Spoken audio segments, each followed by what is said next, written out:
Hello, this is Chef John from foodwishes.com with Easy Cheese Soufflé.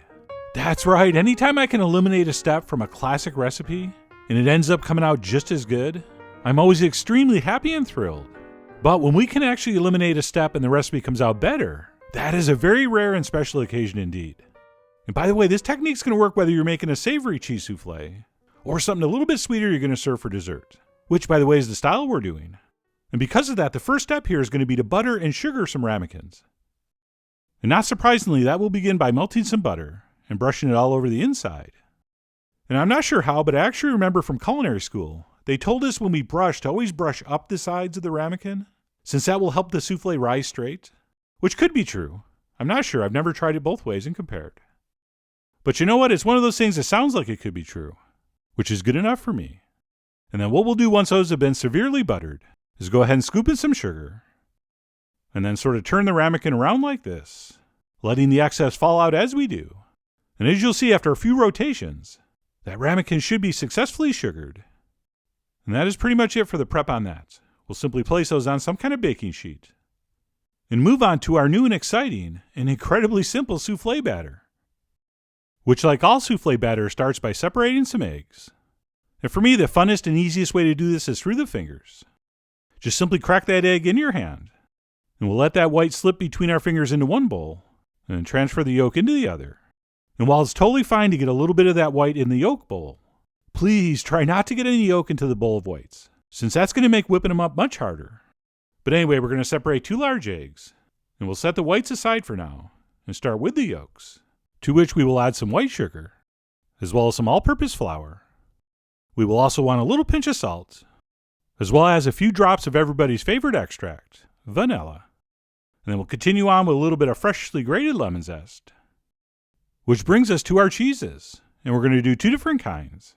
The first of which would be some cream cheese. And yes, I'm using the fancy stuff, which is slightly drier, but any brand should work. And then I'm also going to toss in some grated cheddar cheese, although any other kind of grating cheese would work, and I'll give you some options on the blog post. And then what we'll do is take a spatula and mix this smooth, or at least until all the sugar and flour disappear. And believe it or not, that's going to be it for our soufflé base. And by the way, if you're wondering what steps we've cut out of the traditional method, it's pretty much all of them. Since usually you have to make a roux first, and then a white sauce, and then a cheese sauce, and then let it cool, and then add your egg yolks and the rest of the flavorings. So this really is quite a simplified method. So like I said, we'll go ahead and mix that up. And I said smooth even though it's really not smooth, since those little things that look like lumps are actually the grated cheddar. So basically we're just going to mix that until, like I said, the flour and sugar disappear. At which point we'll set that aside and move on to the second component of every soufflé, the whipped egg whites.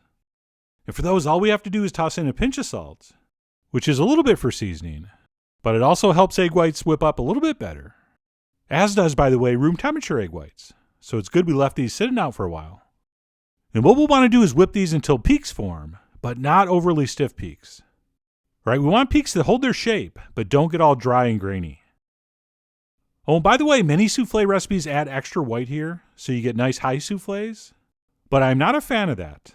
Because while yes, the soufflé does come out higher, and possibly more impressive visually, those extra whites are actually going to dilute the flavor. Okay, air bubbles are tasteless. So I'm always going to choose flavor over inflation. But anyway, no matter how many egg whites you use, we're going to keep whisking and whisking. And in a surprisingly short amount of time, you should have some nice, beautiful peaks that look something like this. All right, you see that? They hold their shape nicely, with nice defined edges, but they're not too stiff and all dry and grainy looking.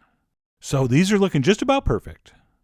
And once those are set, we're ready to take a spatula and merge our 2 components. And the way that's done is by adding about half of our egg whites to our base. And we'll sort of fold/stir that in. And this first addition is basically just to lighten the batter. So we don't have to be too gentle, which is why we're stirring and folding. Because what's going to happen once that first half is incorporated, and our batter's been beautifully lightened, we'll go ahead and add the other half of the whites, and then gently fold them in. And by fold, we simply mean going underneath or along the side, and bringing some of that batter up and over the top. And we'll continue doing that until 95% of those whites have been mixed in.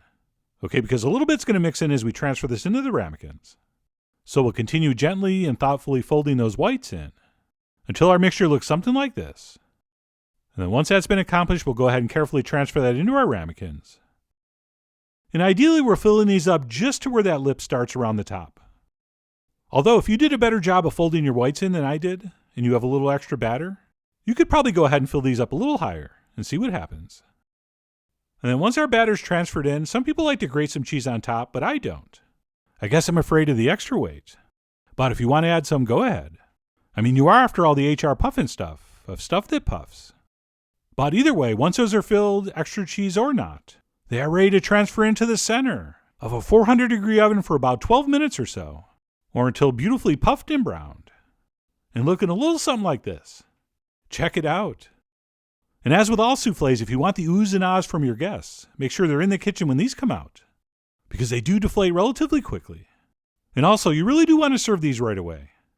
Or if you let them sit around while you take a bunch of pictures like I did, they actually will continue to cook in that hot ramekin. Although, as you're about to see, mine were still pretty good. And by pretty good, I mean awesome. So let me grab a spoon and dig in. Oops. There we go. And ultimately, what we're trying to achieve here is something that has a feather-light texture while still maintaining an intense, non-diluted, cheesy flavor. And that's exactly what I'm enjoying here. Okay, I can barely feel any weight on that spoon. And yet that punch of flavor is that of something much more dense and much heavier. And since we didn't use a roux-based white sauce, I think those flavors come through even more pronounced. So like I said in the intro, even though we cut out a step or two, I believe the final product's even better than the traditional method. So this really did come out quite well. Even though, according to the French, we horribly overcooked this. And that's because it's totally set, and none of the batter is still runny. Right? One of my favorite all-time French food sayings is that a properly prepared soufflé makes its own sauce. Right, so here's one we cooked a minute less, as well as we'll serve right away without letting it sit. And what happens when you intentionally undercook a cheese soufflé a little bit? A certain percentage of the batter stays liquefied and basically acts as a delicious, delicious cheese sauce.